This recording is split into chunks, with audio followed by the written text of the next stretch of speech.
আমাৰ দেশৰ এজন সুদীৰ্ঘ ব্যক্তি তথা আমাৰ ভাৰতৰ প্ৰাক্তন প্ৰধানমন্ত্ৰী অটল বিহাৰী বাজপেয়ী ডাঙৰীয়া দেৱে আমাৰ মাজৰ পৰা চিৰবিদায় মাগিলে।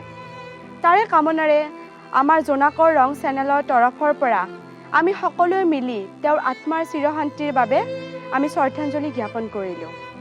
আৰু লগতে তেওঁৰ বিদেহী আত্মাৰ সদ্গতিৰ বাবে যাতে তেওঁ চিৰশান্তি লাভ কৰে তাৰ বাবে আমি সকলোৱে মিলি 1 মিনিট সময় মৌন প্ৰাৰ্থনা কৰোঁ আহক।